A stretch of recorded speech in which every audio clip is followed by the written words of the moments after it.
So this video tutorial is simply going to go over the pen tool. And so in previous lessons, you might have seen me talk about using the classic brush tool and the pencil tool. So if you're unfamiliar with how to use those, you can just kind of go back to those lessons. But what I'm going to talk about in this tutorial is the pen tool right here, the ins and outs of that tool, as well as kind of using the rectangular tool and the options underneath that. And for a character like this, I think the pen tool is just a little bit easier to work with right here. So let's get started with that. So first off, I have my character reference sheet right here. And it's at full opacity, and when I start drawing shapes on it, it might become difficult for me to tell what's a new shape and what's part of my reference image right here. So what I'm going to do is I'm going to click on my character reference layer, right click, go to properties, and right here I'll just take the opacity down to 50, and if I want it to be even lower than that, I can just drag to the left right here. Let's make it 35 and press OK. So now it'll be easier to tell when I'm kind of creating a new shape right here. And since in the last video tutorial, if you remember, I went over to swatches and then created my swatch library for my character, it doesn't matter that this is at half opacity because I can just get my colors right there. So I'm going to lock my character reference sheet so I don't click on it by mistake and move it around, right? So now I can't select it anymore, which is great. And so what I'm going to do now is each time I create a new layer for my character, remember if we go back and look right here, we're going to split up the character into a bunch of different pieces right here. So I'm not going to, in this video, go over each of these shapes because that'll take forever, but I'm going to show you the techniques that I use to kind of, the fundamental techniques that I use right here. But each of these is going to be its own layer in Adobe Animate. So I have... Oops, there we go. My computer's catching up. So I'm going to press this plus button right here, and I'm going to create the right eyebrow first. And when I name these things, I kind of do it from my perspective. So the eyebrow to my right, some people might call that her left eyebrow. It just kind of depends on your perspective there. So right eyebrow. And I'm going to zoom in by pressing Z. And the first thing I want to do is, so I'm going to demonstrate how to use the pen tool, and then I'm going to draw this eyebrow right here. So you can see right here that the fill color is kind of off-white and the stroke color is a dark blue. And I want to use the right colors right here. So to start off, this is the color that I used for the eyebrow right here. And then for the stroke, I'm going to click on that and select the stroke right there. So depending on which one's clicked on, so I clicked on that when it does that color. So just kind of click on the one that you want to do. And if you need to switch the colors, remember you can press X or do this button to kind of swap the colors back and forth if they get switched up on you or something like that. And if at any point you want to switch back to black and white, you can click on this button right there. So with the pen tool, I really like the pen tool, and if you used Photoshop or Illustrator, this tool might be familiar. It's basically the same in Adobe Animate as those programs. The only difference that I've noticed is the Edit Undo button for me in Adobe Animate is a little bit more finicky than it is in Photoshop and Illustrator right here. So if you get to a point where you want to undo something, I generally recommend, if your shape is going well, otherwise I would just keep going with it, and we can always fix it afterwards. That's something that's nice about the pen tool, is it's really easy to make adjustments and fine tune it after you finish drawing it right here. So the basic idea of the pen tool is, remember I'm on this new layer right here, and I'm just going to draw like a test shape over here, is you click right here and you can see that created a new anchor point. Nothing's happened yet. I'm going to go over here and I'm just going to tap over here, and you can see that the stroke line has been created right here. And if I click, it makes these hard edges right there. And if I click and hold, it creates something called a Bezier, which is this purple handle right here. And you can see a preview of the line that's going to be created is generated right there. And so instead of this hard edge, like what we have up here, if I click and hold, I get these rounded edges like this. And so you can, hopefully you can start to see, you can get a whole lot of control doing this, right? I can kind of alternate between hard edges and soft edges right here. And so a technique I use a lot right here is, if I click and hold right here and I'm creating my Bezier to generate that line, you hold spacebar and you can move it while you're drawing it here. So I'm clicking and holding to get my anchor point and my Bezier drawn, and if I find that it's in the wrong spot a little bit, I can just hold spacebar to make adjustments right here. And you can see right here that you get a lot of control. And so what you want to do here is you need to bring it back to close off the shape. You need to bring it back to the initial point. So remember wherever you started, your initial anchor point, and you find it, and you can see my pen tool has a little O at the bottom right of it. And so I'll just bring it back to that point, and we've created a complete shape right here.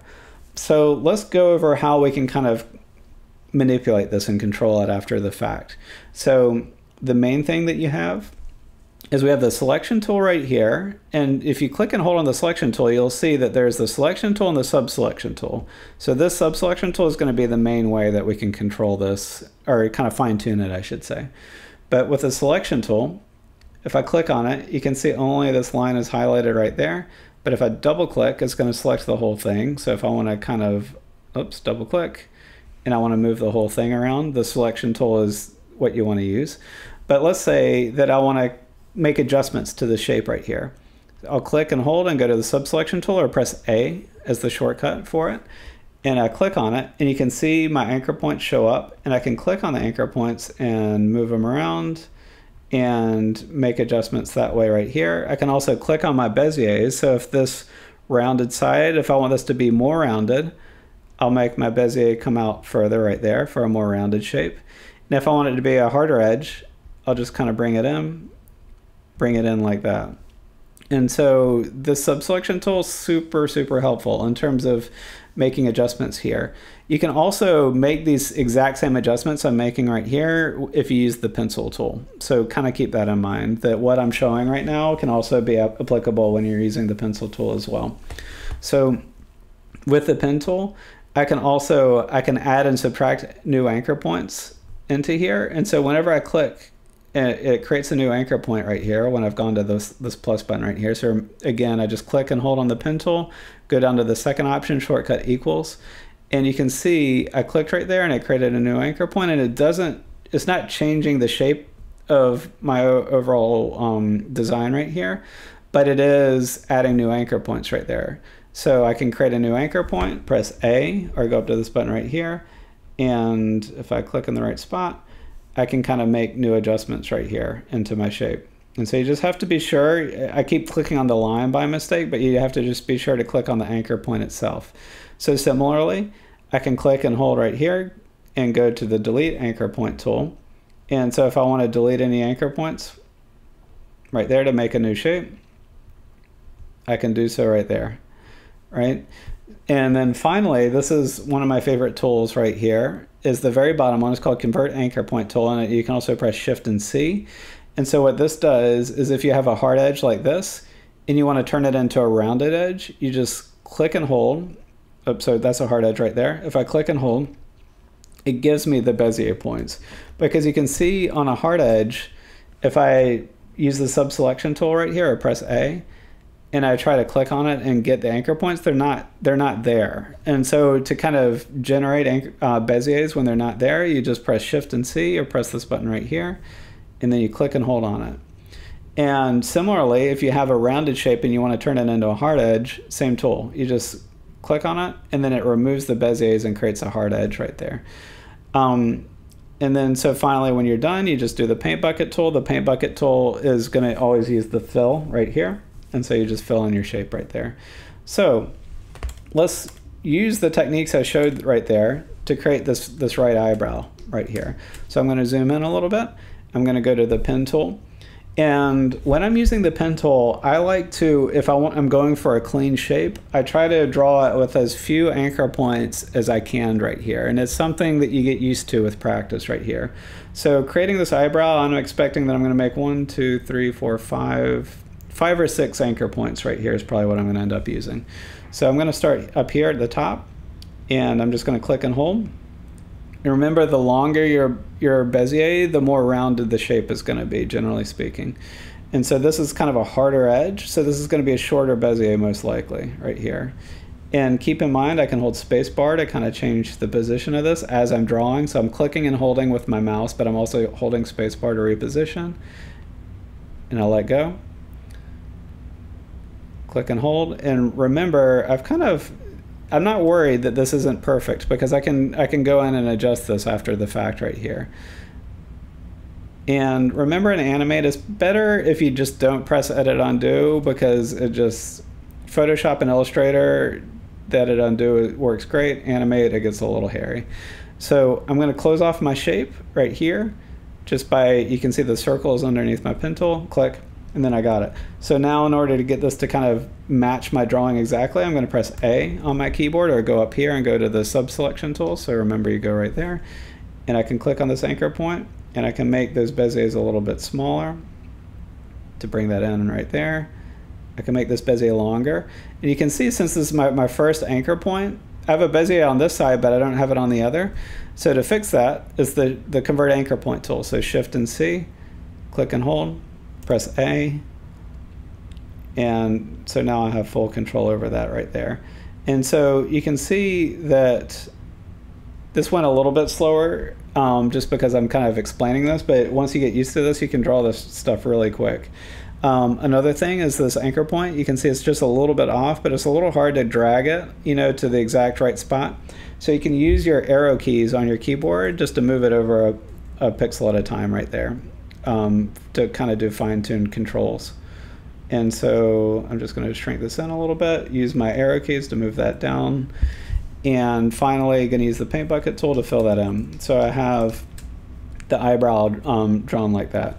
And so you can kind of get to where you kind of draw complicated shapes pretty easily with this right here. So let's draw this mouth. This mouth is more complicated right here. So we're going to do the mouth, and then there's an important thing I need to show you with the eyelash right here, and then we're going to do the eye. And so if you know how I drew those several things, you'll probably get a good sense of how I drew everything else right here. One other note before I move to the mouth that I should have stated is, when I drew this, you can see the stroke size is at 3. And when you're using the pen tool, make sure that the stroke size is what you want it to be right here. So if I draw this in, and this is kind of too thin or too thick right here, just double click it right here using the selection tool, and I can drag this to the right. So I'm under the properties panel, under objects, down to stroke size. And so you can have it be 0.16. So you can type in like 2.1 or something like that if you're being exact. If you're doing a character like this, just try to remember the stroke size that you're using right here. I remember that this is a stroke size of 3, and that looks pretty good for the majority of the lines of my character. I'll use thicker lines for the outside, but that's something to remember right there. So I have my pen tool, and I want to make sure that my stroke is at 3. And so let's draw the mouth. So this mouth is going to be a little more complicated here. And so what I'm going to do is I'm going to go to the pen tool, and I'm going to draw the outside first. And this technique that I'm about to use, it's kind of like using something called the cutter tool on Toon Boom Harmony, for anyone who's familiar with that program. And it's a really nice way to kind of do cleanup on more complicated shapes like this. So I'm going to start the same way we did before, pen tool. So I tapped right there. Now I'm going to click and hold, click, click and hold, bring it back to the beginning, click. So now if I want to fine tune things, I'll press A and kind of move these around a little bit. I can also press Shift and C if I want to use the whatchamacallit, what do we call this? The Convert Anchor Point tool right there. So I have my outside shape shown right here. So now I want to draw the outline for these teeth and the tongue right there. So the way I'm going to do it is I'm going to go to the pen tool, and I'm going to start for the teeth. I'm going to start outside of the shape, and I'm going to draw it going outside, and then I'm going to cut off the extra handles outside. So click right there. I'm holding spacebar to reposition. Click. And remember, we can adjust after the fact. Right there. So now, what I'm going to do is I just press V, or I go to the selection tool, click right there, and you can see I just did a single click, and it's really smart of selecting only that region before it intersects with that line right there. If I double click, it's going to select everything, but if I just do a single click, it's just getting that area right there. Single click, delete, single click, I'm just pressing delete on my keyboard. Single click, delete right there. I'll press A, and if I want to fine tune anything, I can right here. So I'll press A, and just kind of, oops, I have two anchor points right on top of each other, which is not ideal, right there. I'll press, you can see I only have one Bezier right here, so I'll press Shift C, or go to the Convert Anchor Point tool right there, and drag that out. And I'll just go ahead and drag it out right there, press A to readjust. I can press my arrow keys to readjust right there. So, okay, so now I have my teeth. So let's do the same thing for the tongue right here. So I'm going to go to the pen tool, start on the outside, go in, and then go back to the outside. So click right here, click and hold, click right there. Oops, click, you can see the edit and undo button not working there. Let's try that again. So I just press on edit and undo to get out of it. So click and hold. And then I'm going to need, I just did a tap, but I need to click and hold out here. And so click and hold, and it's okay if it's not perfect. And so here, I'll press Shift C to get to this tool right here. Click and hold just to round out that tongue a little bit better. Let's try that again, zoomed in. Perfect. And so here I'm going to press V, or go to the selection tool right here. Click, delete, click, delete, click, delete. We got our tongue shape. So now all we need to do is fill this in. So I have my color palette set right here. So I have, oops, my stroke is selected, and I need to make sure my fill is selected. And then go to my tongue color right there, press paint bucket tool. I'm used to a different shortcut. It's K in this program. And for the inside of the mouth, I have this color right here. And then for the teeth, I think I am using this off-white color right here. Fill in the teeth right there. So that's how you draw a mouth. Now, one mistake that I made, and I actually did this on purpose, is I have the eyebrow and the mouth drawn on the same layer right here. And what you need to do is you need to make sure that you kind of make different layers for your different stuff that you're creating right here. And you can if you want to, like, so I have all these 14 different mouths. If you want to, you can just draw all your mouths on the same layer, and we'll kind of divide that up down the road right here. But generally speaking, for the rest of the character, you want it to be on different layers right here. So let's move this mouth to a different layer. So I'm going to press V, or go to the selection tool right here, drag and select right there, press Command C or edit and copy right there. I'm going to create a new layer. Call that mouth. Make sure that my playhead is at the beginning right there. And I'm going to go ahead and just select that and just delete it off of my eyebrow layer. Select my mouth layer right here. And so I can press Command V, and that'll paste it. And you can see it pasted it in the wrong place. But if you wanted to paste it in the exact same place where you had it before, you can do something called paste in place, which is the shortcut is Shift Command V instead of just normal Command V. You can also go to Edit, instead of Paste in Center, which is Command V, you can do Paste in Place, which is Shift Command V, and it's going to paste it exactly where you left it off. And so that can be a really useful shortcut if you do that little mess up that I did right there, where you have something on one layer, you need it to go on to another right there. So we have the eyebrow, we have the mouth right there. So let's, and I've kind of demonstrated a few different techniques right here. So next, let's go to the eyelash right here, and you can see this eyelash is this interesting shape right here. And for the eyelashes right here, I'm going to create a new layer, and I'm going to call this eyelash right there.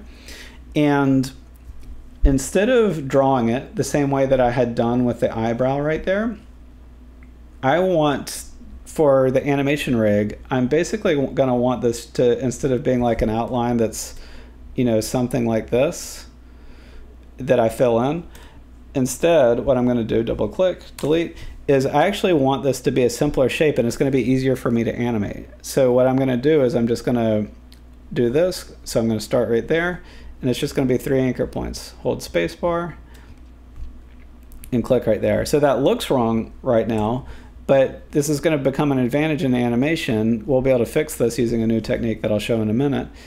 But it'll make it, when I animate it, if I want to close their eyes, I can kind of draw it in like that. And it's a lot easier to manipulate right there. So let's keep that in mind right here. We can see right here where I draw my eyelashes like this. And so you can see I have the skin tone behind it, and then I have the eyelash right there. And what that's going to enable me to do is close the eyelash and have the skin of the eyelid come over the eye and cover up the eye right there. What we're going to do is we're going to start that same way. So I'm going to start with the pen tool, and I'm going to start right there. So click right there, click and hold to get the top, tap right there. And now I'm just going to kind of get this outside region out here, which is kind of going to be my mask area for the rest of the eye right here. And I'm just going to draw it. You can see I drew 1, 2, 3 anchor points on the outside, and then I'll finish it off right there. And so what we're going to do is I'm now going to use the selection tool, and you see I clicked right here and it selected that whole region right there. Oh, sorry, before we do that, I need to get my skin tone. Oh no, I'm messing everything up. Here we go. So I'm going to get my skin tone right here, and I'm going to fill this in. And now, sorry, I'm going to press the select tool and select this outside region right here, and I'm going to delete that stroke. Going to click right here, delete that stroke right there. So now I kind of have the mask for the eyelid, and then I have my eyelash right here. And when it comes time to animate, I can kind of move like that, and it's going to cover the whole thing up. But you can see there's one other thing I need to fix right here, which is my eyelash is much thicker and has this nice tapered kind of look to it right here in my character design. So let's address that. So I'm going to go to the selection tool. I'm going to double click for that right there. And if you go over to the properties panel over here to the right, and I can change the stroke width right there, but you can see we have the style if you wanted a dotted line or something like that. Oh no, let's see here. But right here, this is what I want to show is the width. So with the width, you can choose these different taper options right here. And so what I'm going to do is for this particular shape that I'm working on, I could either go with width profile 1, and I think width profile 6, if I remember correctly, is going to look a little bit better for this design. So I'm just going to click on that, and you can see that that new width profile gives my character eyelash a better shape right here. And so now I just need this to be a little bit thicker. So for mine, it seems like around 20 to 22. Let's type in the number 20 right there. And so now if I go to the subselection tool or press A, you can see I just have this one anchor point right there. I click and hold, and I can kind of, you know, make adjustments to this as I want. If I want it to kind of get perfect right here. I'm not going to bore you all with that, but you can see now that I have this eyelash right here that is going to, I have this kind of cool tapered shape for the eyelash that's a little bit different. And when it comes time to animate, if I want to do a blink, there we go, got it right there. It's going to cover up the eye because I'm going to have this layer on top of my eye right there. So that's kind of the technique that I like to use for eyelashes right there. So let's see here. So there's one more technique that I want to show right here, which is creating this eye right here. So I'm going to create a new layer, and I'm going to create the eye. And first thing I'm going to do is I'm going to change my colors right here from the skin tone. So I'm going to click on the fill, choose that blue color, click on the stroke, use the dark blue. And so I hypothetically could do this with a pen tool. I'm going to recommend using the subset of the rectangular tool, the oval tool right here. But just humor me for 1 second here. So with the pen tool, if you're trying to draw a circular object and you want to use the pen tool, try to draw it. This is my recommendation. Try to draw it with 4 anchor points. So I'm going to click and hold. And remember, you can hold spacebar right here. Click and hold. Click and hold. And my stroke is all weird from what I did here before, so I'll fix that in a second. Click and hold. And then click and hold right there. And so first thing I need to do is, and gosh, Adobe Animate does get stuck on this sometimes, is I'm going to double click on this and change my width back to the normal. And I've been using a stroke width of 3. And I'll press A right here. I need to press Shift C or go to the Convert Anchor Point tool just to kind of fix that. And so this is kind of the best way, generally speaking, to kind of draw semicircular objects. Instead of, you know, what you don't want to do is when you're trying to draw a circular object with a pen tool, what you don't want to do is try to draw it with like 15 different anchor points right here, because you're going to inevitably end up with this kind of jaggedy kind of looking shape like this. So double click, delete. The better way of doing this is just click and hold, click and hold, click and hold, click and hold, and then finally click and hold. And from here, it's going to be a lot easier to kind of fine tune this and get this exactly where you want it to go right here. But that being said, I'm going to delete this, and instead I'm going to use the oval tool. And so with the oval tool, I'll just click and drag like this, and then I basically have my shape already right there. But if we kind of hide this for a second, you can see that my eye shape is skewed a little bit to the side. And so in order to make adjustments to this, what I recommend doing is to select this whole eye. You can either kind of click right here and hold Shift and click right there to select it. Or an easier way to make selections in Adobe Animate is just, if it's just one shape per layer right here, is if you just click on the keyframe right there, it'll select everything for you all at once right there. So I just kind of clicked right where my cursor is, and it selected everything. If you press Q and go to the free transform tool, I have the option to, with the free transform, I can scale it unevenly, or I can hold Shift and scale it uniformly. But I can also rotate it a little bit right there. And then a final trick that you can do right here is if you hold your cursor right there where mine is at the bottom side of this, you can skew it like this using the free transform. So for this particular eye, I need to skew it a little bit to the side right there. And then I also need to hold my cursor outside of the area to where it gives me that little rotation icon, and rotate it a little bit. Maybe it needs to be a little bit thinner right there. And I got my shape pretty easily right there. And so I kind of have the outside of the eye, but I also need the inner eye right here. So I'm going to make it just the double dark blue right there. Go back to the ellipse tool, and it's not quite where I want it. Sometimes you just have to press edit undo and try this a few times. And there you go. And so now I'll drag that underneath the, I'll reorder things. So now my eyebrow is at the top, my eyelash is underneath that, and then my eye is right there. And so you can see that using the ellipse tool, with the rectangular and the oval and all that, and then the pen tool, along with the handy SubSelection tool right here, you're able to kind of draw like pretty complicated but like clean designs right here. And for, if your character design is kind of anything like this, a combination of those tools is generally my recommendation. If your character is a little bit rougher, you know, maybe you want to be trying to use like the brush tool and things like that. But I think it's important to kind of know that the pen tool is a good alternative for cleanup, particularly on styles like this. But even if you've got like a more complicated design, like an anime style character or something like that, take a look at the pen tool and see if that's something that can help you out.